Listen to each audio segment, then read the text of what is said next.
in prison, I had a fight with two of my homies in prison. We fight for like 4 hours.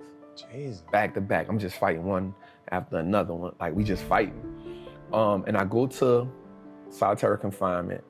And at this time, all these parish prisons is considered like one of the worst parish prisons in the United States of America, right? And I go to the cell and I meet this white guy. That was the turning point of my life.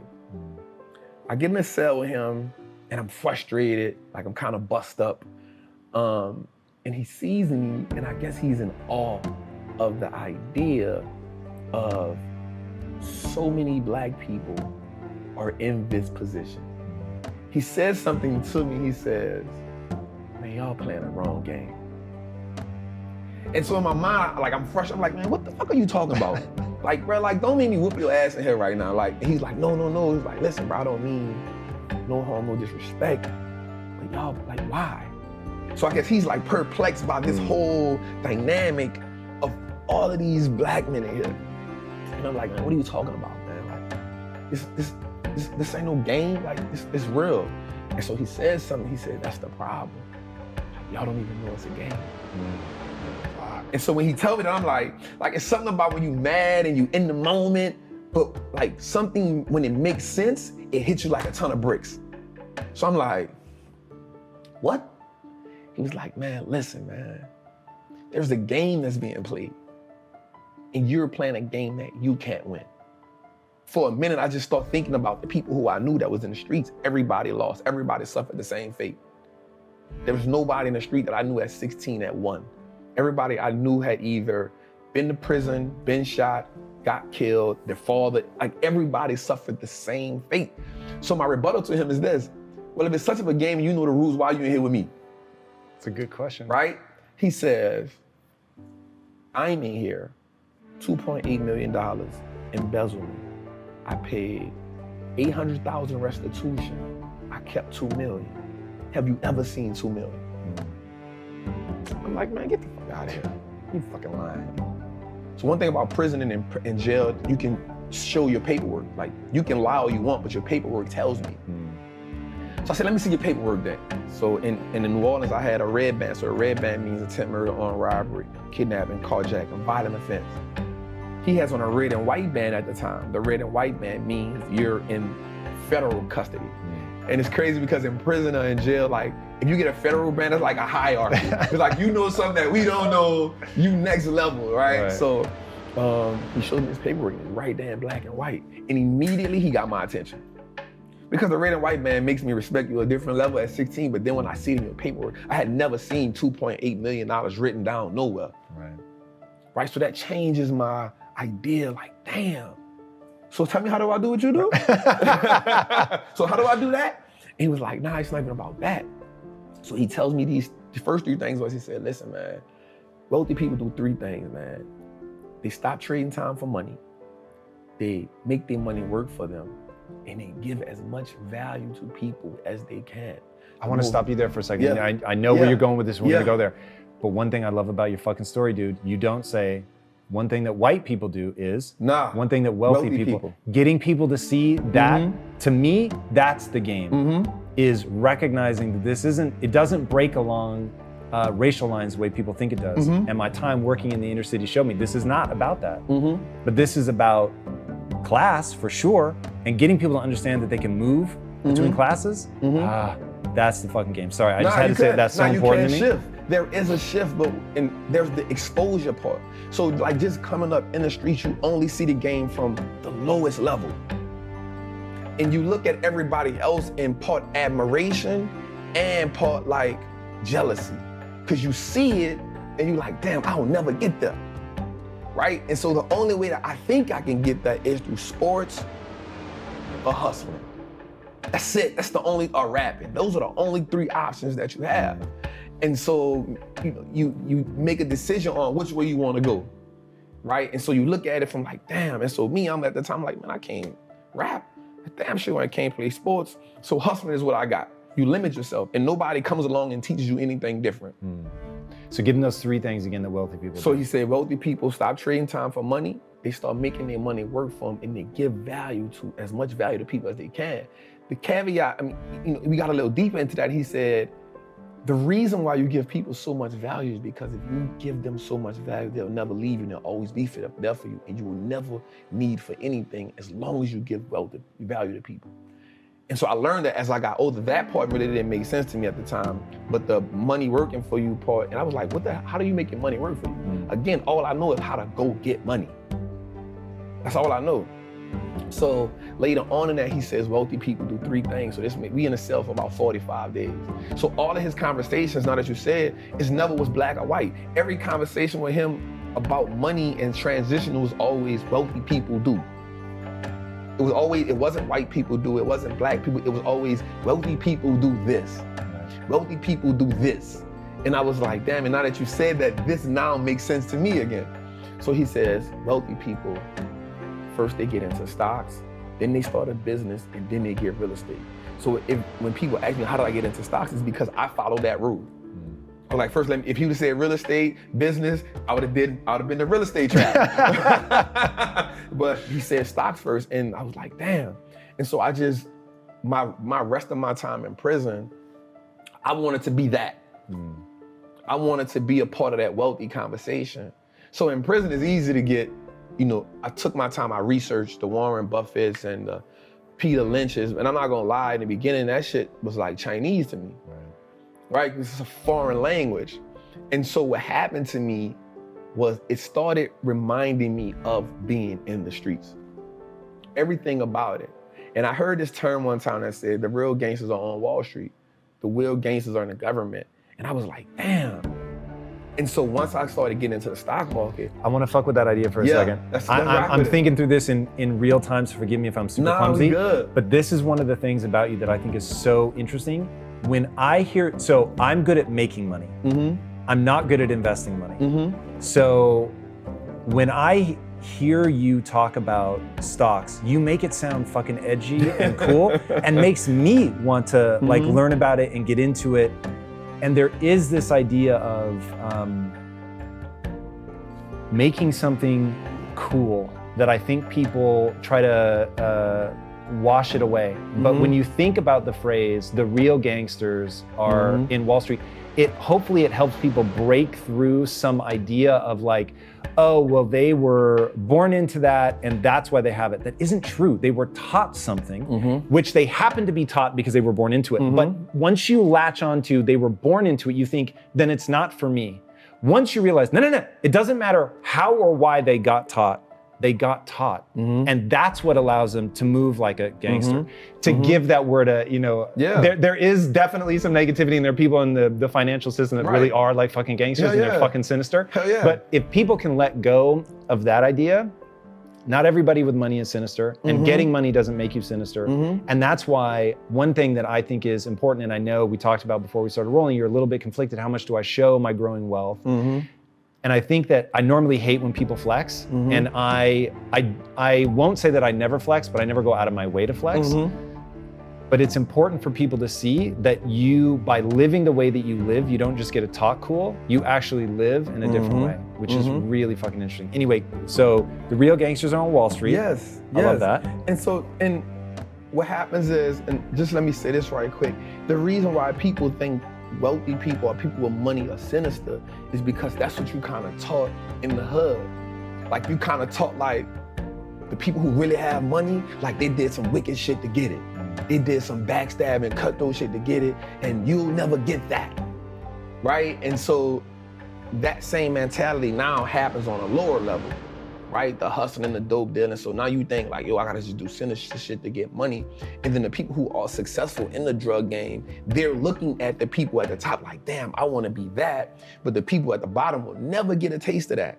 And so now we just kind of living off ambition. And so now the people who are in the middle who working, they're like, oh, them people with money, they all crooks. Because being at the bottom teaches you to envy people at the top. Right. It just happens. It's something that brews down there, right? It's kind of like when you cook. I don't know if you had gumbo before, right? But it's kind of when you cook food, right? The base goes to the bottom. And so most people live in that bottom, never knowing how they'll get up there, right? I remember, so when I was working in the inner cities, I remember having this moment where I was like, wait a second, This is not an intelligence problem. Intelligence is evenly distributed. Like I remember saying to my wife, the next fucking Elon Musk is gonna be found somewhere in Compton. The problem is, he doesn't believe in himself. Yep. And so he's not gonna do anything. And so I became obsessed with this idea that generational poverty is not about money, it's about mindset. Now, it will manifest as money, but it is that, so I remember I had one kid come to me and I was the first person that told him, you can be successful. Like, what the fuck? Why do you not think you can be successful? It didn't even make sense to me. And he was like, well, my mom always told me that the world didn't want to see people that look like me succeed. And I was like, I'm sorry, what? I'm like, even if your mom had good intentions, that is the worst fucking advice ever. Because if you think you can't be successful, that will govern the way that you move, right? So Kobe Bryant, people that have listened to me for a while have heard this quote 1,000 times, but boos don't block dunks. The world can hate you all they want, but if you're good enough, think about this. The best basketball players in the world were paid millions of dollars to stop Kobe Bryant from scoring, and the motherfucker scored 81 points in a single game. 81 points. When you've got 5 people paid millions of dollars actively trying to stop you, and they can't because you've gotten that good. That to me is the game of money. People can not want you to succeed all they want, but if you out-invest them, they can't stop you. They can't stop you. They can't stop you. That's heavy. And so getting people to break through that. So that was the first time I realized, whoa, wait a second. We've got people thinking in a way that governs their behavior such that, and now I'm gonna quote you, which I had never heard this before, but this scares the shit out of me. If you wanna hide something from a black person, put it in a book. Fuck! So that's heinous in ways I can't even explain. And I'll say that it really, again, doesn't break along racial lines, it breaks along economic lines. So if people are not encouraging you to read, you're not going to read. It's fucking hard in the beginning. It feels like you're learning Chinese. How did you break through that? So there's a few things where we can get into that. So there's this economic thread that weaves itself through the hood.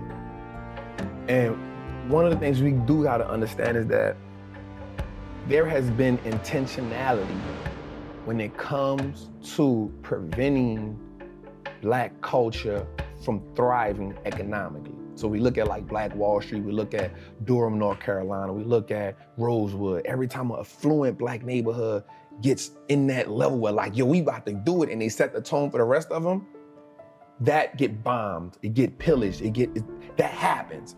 And so now that becomes discouraging, right? It's like, yo, like every time we try, yo, like, fuck, man, right? And so now what happens with that is that mindset gets impregnated in the next generation for fear of survival, right? Like, yo, don't try to become this as a collective because they're gonna bomb this, and I don't wanna see you dead, so we'll low-level think. Now, that is intentional.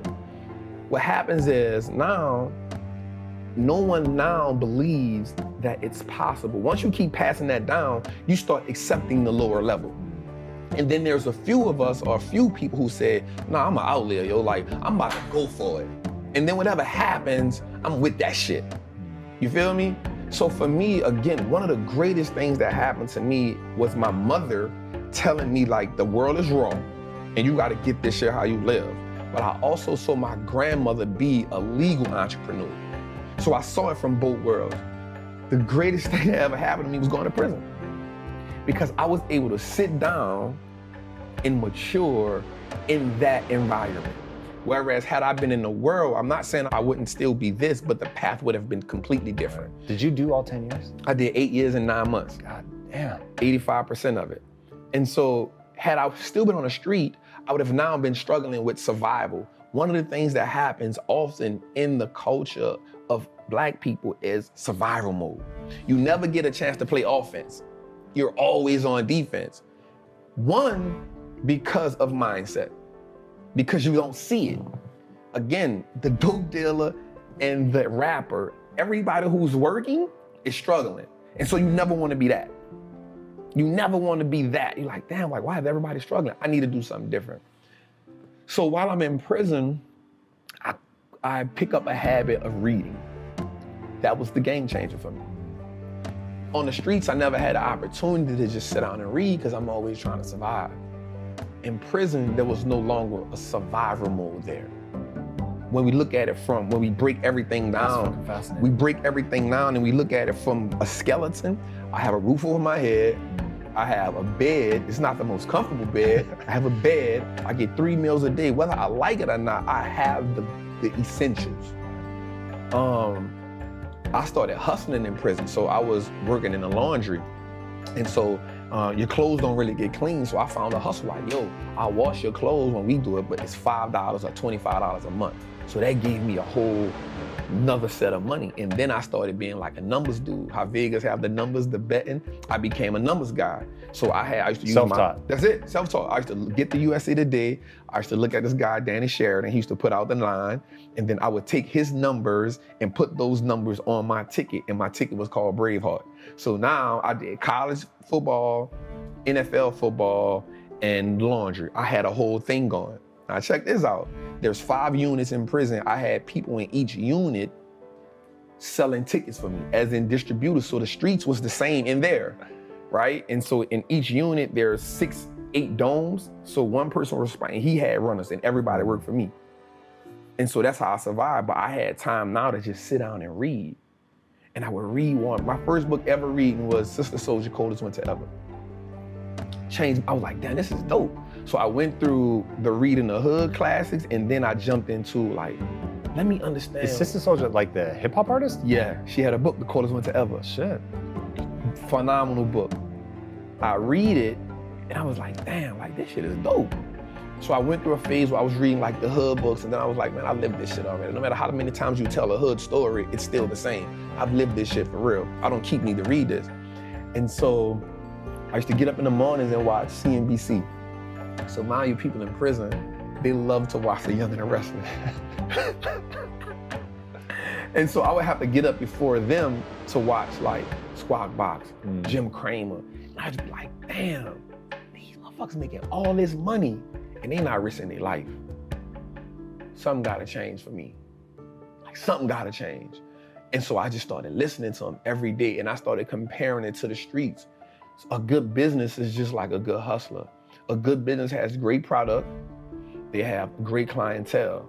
A great hustler has a great product. He has consistent clientele. A good business on the stock market has what's called a moat, a competitive edge that keeps his competitors away. A good hustler on the street is gonna have that competitive edge where they be like, nah, yo, I ain't rocking with you. I'm gonna just wait till Trap come back, right? So there's the competitive edge. A good business has a good branding moat, meaning my name is good, right? So a good hustler on the street, yo, Trap got that blue magic. I'm good on you. Like if I can't get Trap, I'ma just go Trap. But Trap got that blue magic, that's what I'm rocking with. Branding mode, right? That's it. A great business on the stock market has more assets, more liquidity than debt. A good hustler on the street is, if you don't learn how to fund your business, if you're operating where all you have is re-up money, you're not gonna last long. So those components reminded me the same. On the stock market, in the world, if a company's paying tariffs, that's equivalent to a dude on the street going pay draft to go hustle in somebody's hood. Like you can't hustle over here unless you pay me draft. It's the same as a tariff. It's the same thing. Yeah. So once I broke the game down to a way that I can understand it, it wasn't about me just being brilliant. It was like, yo, how do I make the game winnable for me?